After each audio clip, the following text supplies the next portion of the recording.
History, they say, does not repeat itself, but it often rhymes. Sometimes, however, the echo is so loud, so precise, and so haunting that it feels less like a rhyme and more like a resurrection. To understand the current atmosphere in Burkina Faso, we must go back to the first moment the world truly saw Captain Ibrahim Traoré. It was October 2022. The dust from the leadership change was still settling. The cameras were focused on the entrance of the government building, waiting for the new leader to emerge. The people were expecting a soldier. They were expecting a man in uniform. But when Ibrahim Traoré walked out, a collective gasp seemed to ripple through the crowd. It was a shock that went beyond politics. It was a shock that hit the soul of the nation. He was wearing a military fatigue uniform, but on his head, tilted slightly to the side, was a red beret. For an outsider, it was just a hat, but for a Burkinabe, and for any African who knows their history, that red beret was a lightning bolt. It was a visual trigger that instantly transported millions of people back 35 years into the past. In the 1980s, there was another young captain. He was charismatic. He was slim. He spoke with a fire that could melt chains. He too wore that red beret. His name was Thomas Sankara. He was known as the Che Guevara of Africa, a man who tried to lift his country out of poverty and dependency before his life was tragically cut short in 1987. For 3 decades, the ghost of Thomas Sankara has haunted Burkina Faso. He is the unhealed wound. He is the what if that keeps the elders awake at night. The people loved him. They lost him, and they have been waiting for his return ever since. So when Ibrahim Traoré stepped into the sunlight, wearing that same crimson beret with the same calm demeanor, the same youthful intensity, and the same rank of captain, the effect was hypnotic. It was a massive case of déjà vu. People began to whisper in the markets. "Is it him?" they asked. Not literally, of course. They knew Sankara was gone. But spiritually, the question hung in the air. Had the prayers of a generation finally been answered? Was history offering them a second chance? The resemblance was uncanny. It wasn't just the clothes. It was the energy. Traoré didn't walk with the arrogance of a dictator. He walked with the urgent, purposeful stride of a man who knows he is running against time. When he grabbed the microphone, he didn't use the flowery, diplomatic French of the elite. He used the direct, honest language of the people. He spoke of dignity. He spoke of courage. He spoke of the land of upright men. It was as if an old cassette tape paused in 1987 had suddenly been pressed play again in 2022. This visual connection was dangerous for Traoré. By evoking the image of Sankara, he was walking into a fire. He was inviting a comparison to a saint. If he failed, the disappointment would be crushing. If he was just itchy at acting, the people would tear him apart. You do not wear the red beret of Sankara lightly. It is a heavy crown. It carries the weight of 1,000,000 broken dreams. But as the days turned into weeks, the people realized something even more startling. This young captain wasn't just cosplaying history. He wasn't just dressing up for the cameras. He was making decisions that mirrored the legend. He began to cut government waste. He began to challenge the old treaties. He began to mobilize the youth. The whisper in the streets turned into a roar. The red beret was not a costume. It was a signal. The signal that the spirit of resistance, which many thought had been buried in a shallow grave 35 years ago, had found a new vessel. But with this hope comes a terrible fear, because everyone knows how the first story ended. We know that the first red beret was met with betrayal and bullets. And now, as the world watches this new captain, the question that haunts every mind is not just, is he the new Sankara? The real question is, can he survive the destiny that comes with the name? To truly understand the weight on Captain Traoré's shoulders, we must first understand the man whose shadow he walks in. We must open the history books to a page that is stained with tears. We must talk about Thomas Sankara. For the younger generation watching this, or for those outside of Africa, the name might be new. But in the 1980s, Thomas Sankara was a supernova. He was not your typical politician in a suit and tie. He was a jazz guitarist. He was a feminist before the term was popular. He rode a bicycle to work. He was electric. He took a small, impoverished nation, then known by the colonial name Upper Volta, and he gave it a new identity. He renamed it Burkina Faso, which translates to the land of upright men. It wasn't just a name change, it was a demand for dignity. Sankara had a radical, beautiful dream. He believed that Africa could feed itself. He believed that African women should be free. He planted millions of trees to stop the desert. He vaccinated millions of children in weeks. He famously said, "We must dare to invent the future." He was building a paradise of self-reliance. The people began to believe that after centuries of darkness, the dawn had finally arrived. But dreams especially, the bold ones, are dangerous to the established order. On October 15, 1987, the music stopped. In a hail of gunfire that echoed across the continent, Thomas Sankara was assassinated.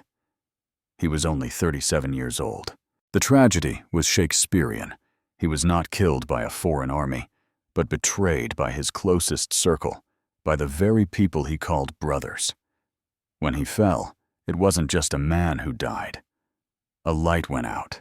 For the next 3 decades, a heavy silence fell over Burkina Faso.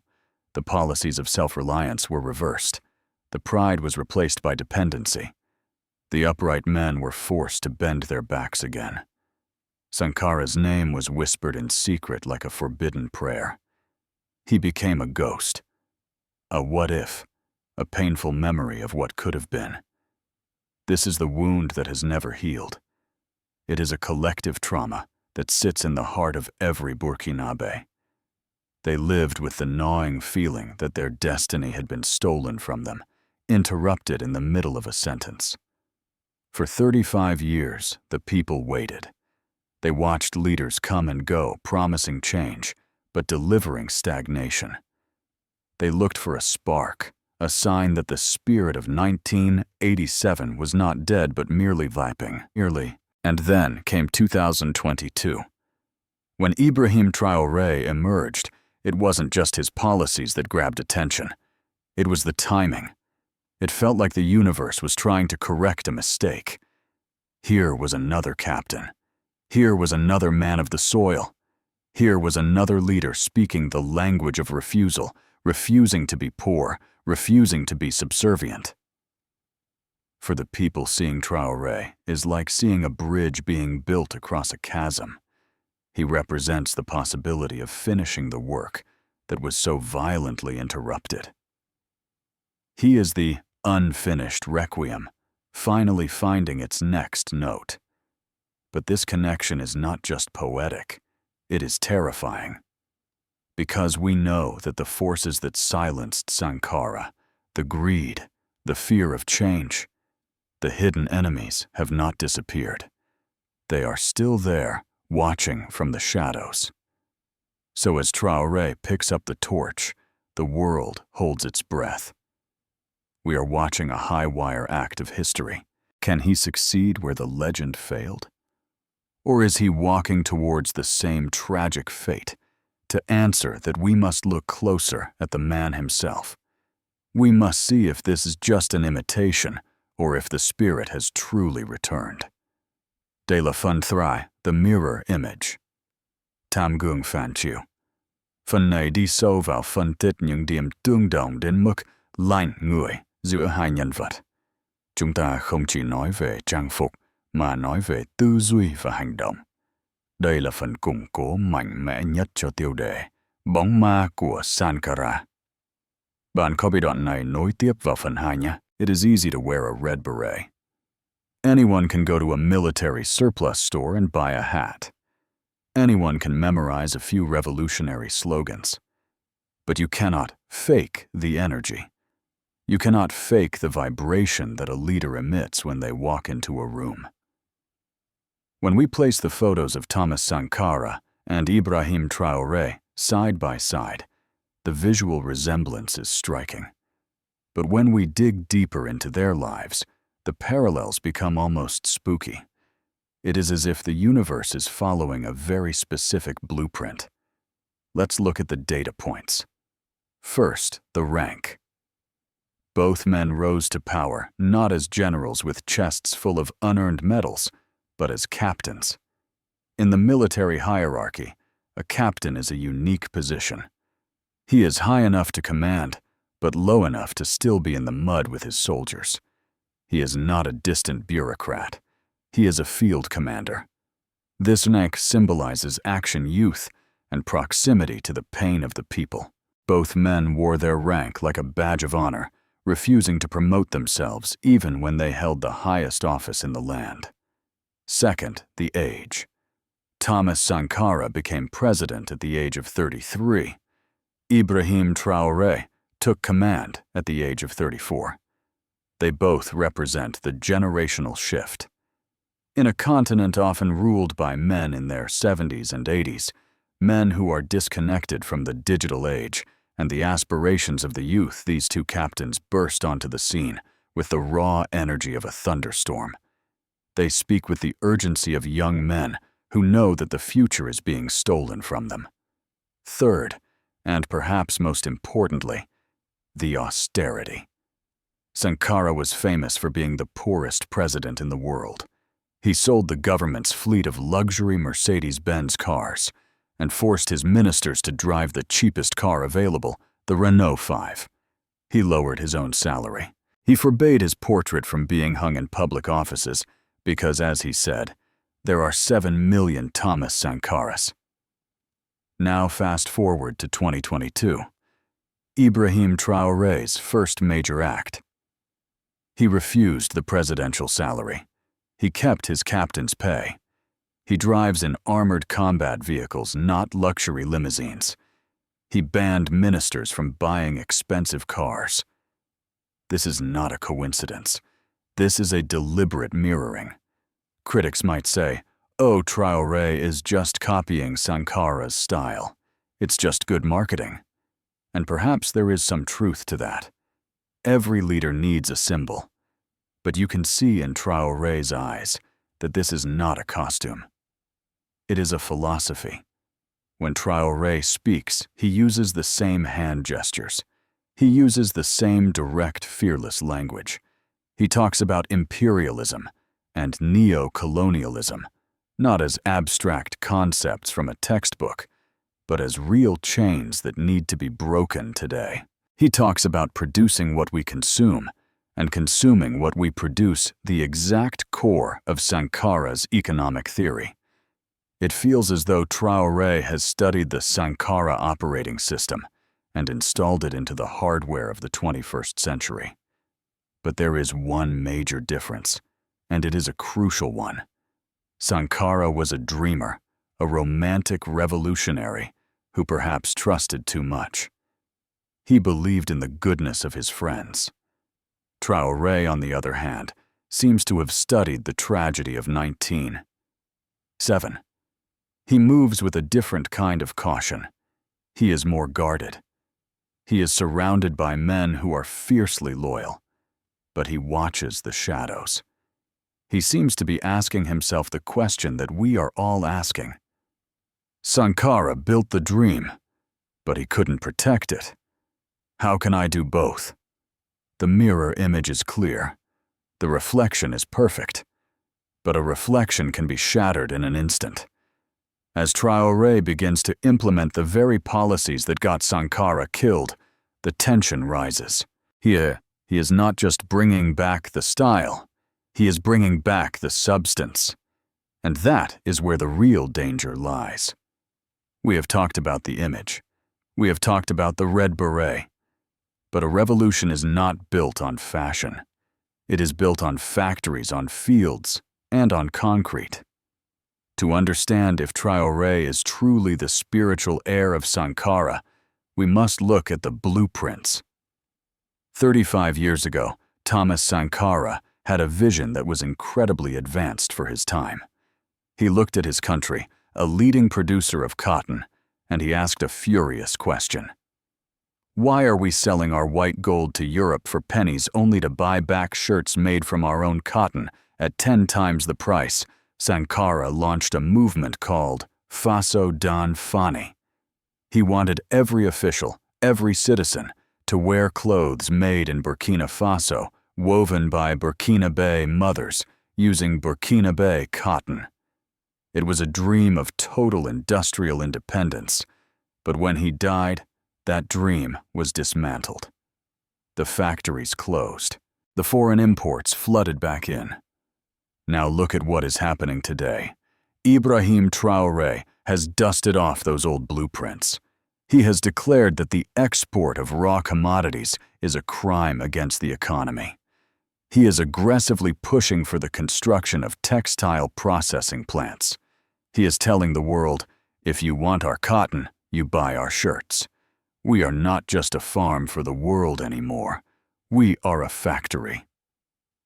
But it doesn't stop at clothes. Sankara dreamed of a nation that could feed itself without relying on imported canned food. He wanted to process the tomatoes and the mangoes that rotted in the heat. Today, Traoré is cutting ribbons on new local processing factories in Bobo Dioulasso. He is banning the import of goods that can be produced locally. Sankara famously mobilized the people to build a railway with their own hands, the Battle of the Rails, to connect the isolated regions. Today, Traoré is obsessively focused on infrastructure, paving roads and planning railway corridors to break the isolation of the Sahel. It is uncanny. It is as if Traoré walked into the presidential office, found a dusty file labeled 1987, Unfinished Business, and simply started checking off the boxes. Sankara said, plant trees. Traoré is launching green initiatives. Sankara said, empower women. Traoré is placing women in key command and administrative roles. Sankara said, consume what we control. Traoré is making Made in Burkina the only acceptable standard. This is the resurrection of dreams. For the old people in the villages, this is emotional. They see the tractors moving again. They see the looms weaving again. They realize that the bullet that killed Sankara did not kill his ideas. It only delayed them. Traoré is proving a powerful law of physics.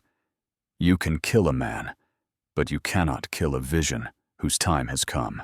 The ghost of Sankara is not haunting the country to scare people. It is haunting the country to get to work. But this resurrection goes deeper than just economics.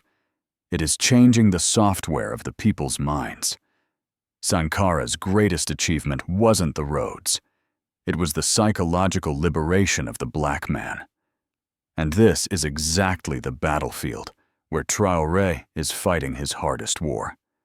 Thomas Sankara famously taught that the most dangerous prison is not one made of iron bars or concrete walls. The most dangerous prison is the one inside the mind. He understood that you can feed a man, you can give him a job, and you can pave his road. But if that man still believes he is inferior, if he still looks at his own culture with shame and looks at foreign cultures with envy, he will never truly be free. Sankara called this the decolonization of the mentality. And for decades, children in Burkina Faso went to schools where they learned the history of Europe perfectly, but knew almost nothing about the great empires of their own ancestors. They walked on streets named after the very generals who had conquered their grandfathers. They were subtly taught that civilization was something that came from outside across the ocean, and that their own traditions were backward. This psychological conditioning creates a nation of people who are always looking down, always apologizing for who they are. Ibrahim Traoré has decided to break these mental chains, and he is doing it with symbols that are impossible to ignore. One of the most emotional moments of his presidency was the renaming of the streets. For years, the widest, most beautiful boulevards in the capital were named after foreign leaders. Traoré signed the decrees to take those signs down. He replaced them with the names of African heroes. He replaced them with the names of local chiefs who fought for freedom. This might seem like a small administrative change to an outsider, but to a young child walking to school, it changes everything.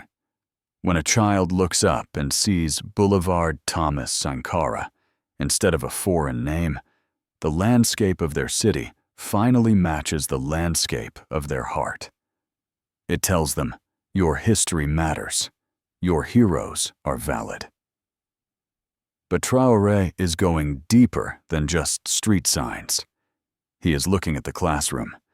His administration is pushing for a reform of the education system. The goal is to integrate local languages and local history into the core curriculum.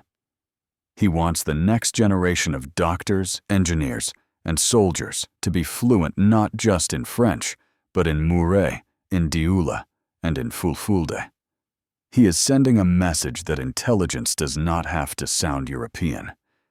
You can be brilliant, you can be modern, and you can still be fully African. This shift is visible in the arts, in the music, and in the fashion. Just like Sankara promoted the Faso d'Anfani fabric, Traoré is often seen wearing traditional weaving patterns during official state broadcasts. He is normalizing the local aesthetic. He is making it cool to be Burkinabe again. He is telling his people, stop looking for validation from the north. Stop asking for permission to be great. The validation you need is right here in the mirror. This is the hardest work of all. Building a factory takes a year. Building a road takes 2 years.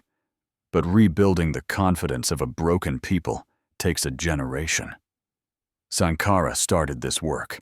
He tried to make his people stand tall. But when he was killed, the psychological project was abandoned. The people were told to go back to sleep. Traoré has come to wake them up again.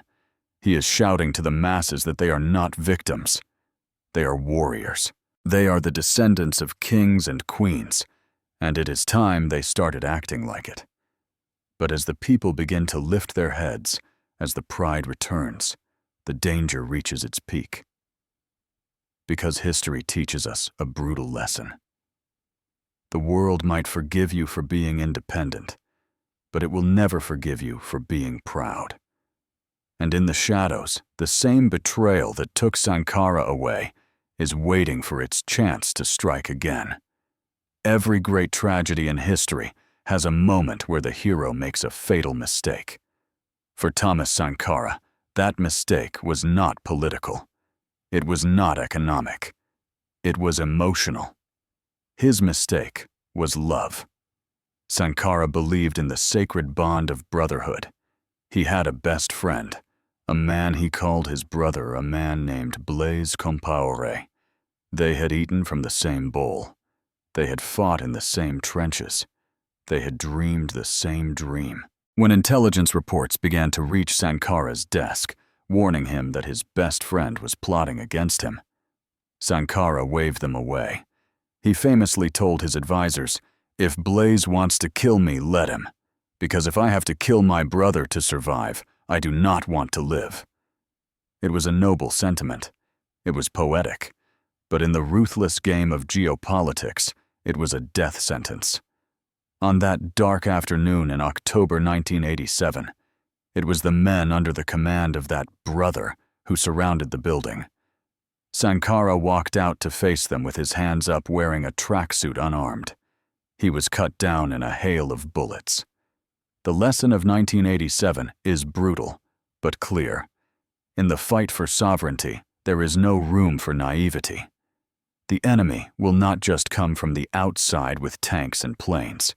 The enemy will come from the inside with a smile and a handshake. The enemy will look like you. This brings us to the most chilling question regarding Ibrahim Traoré. Has he learned this lesson? When we observe Captain Traoré, we see a man who is clearly a student of the Sankara archives. He has adopted the dress, the speech, and the policies. But does he possess the survival instinct that Sankara lacked? The evidence suggests that the answer is yes. Traoré moves with a level of vigilance that Sankara did not have. He understands that he is walking through a minefield. Since taking power, there have been whispers of counter-coups, of plots, and of sabotage. But unlike the romantic revolutionary of the 80s, Traoré does not dismiss them. He has purged the security apparatus of suspicious elements. He keeps his circle tight. He sleeps with one eye open. He understands that the old guard, the networks of power that benefited from the corruption of the past, are not sleeping. They are angry. They have lost their access to the national cake, and they are desperate to get it back. Traoré seems to operate on a new philosophy. I will die for my people, but I will not let my revolution die because of my blindness. He has done something else that is strategically brilliant to protect himself. He has decentralized the defense of the nation. He has empowered the VDP volunteers for the defense of the homeland. He has put weapons and trust directly into the hands of the villagers and the common people.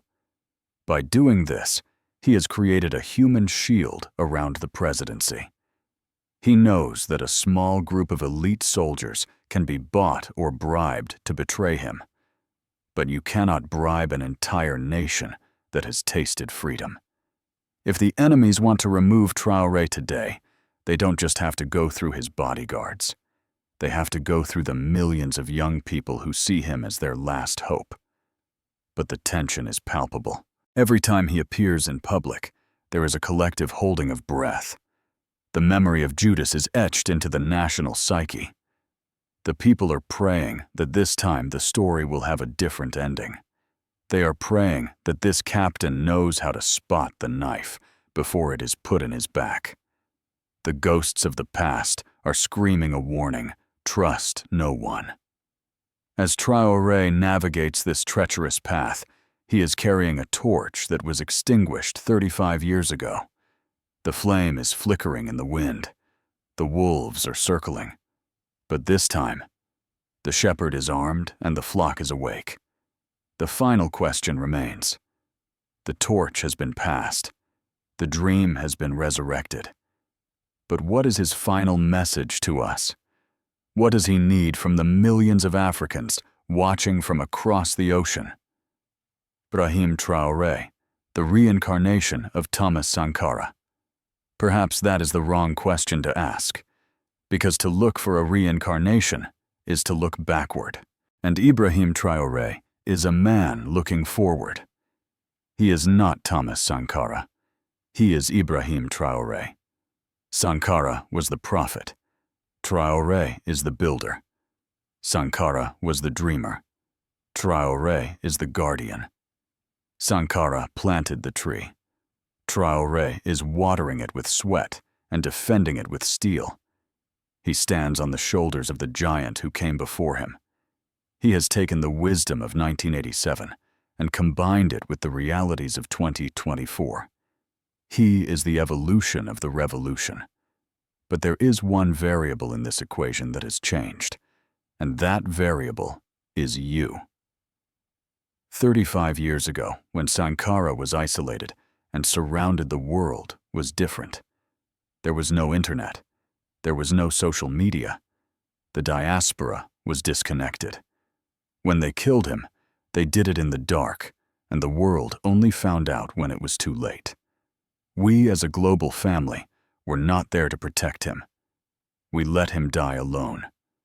That is the burden we all carry. But today, the lights are on. Today, a young man in New York, a student in London, and a mother in the Caribbean can see what is happening in Ouagadougou in real time. We are the shield that Sankara never had. The ghost of Sankara has returned not to haunt us, but to test us.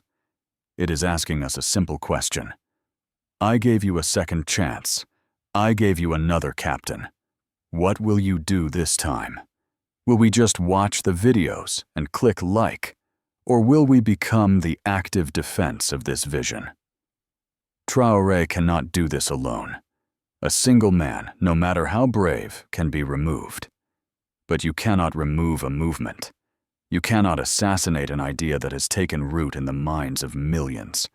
So do not just worship the man. Protect the mission. Speak his name in your conversations. Defend the truth against the lies in the media. Invest in the vision of self-reliance. The torch has been passed. The flame that flickered and died in 1987 is burning bright again in the hands of this young captain. It is fragile. The winds are blowing hard. But as long as we stand around it, as long as we cup our hands together to shield it, it will not go out. The ghost of Sankara can finally rest because the spirit of the people has finally awakened. La patrie ou la mort nous vaincrons. Fatherland or death we shall overcome.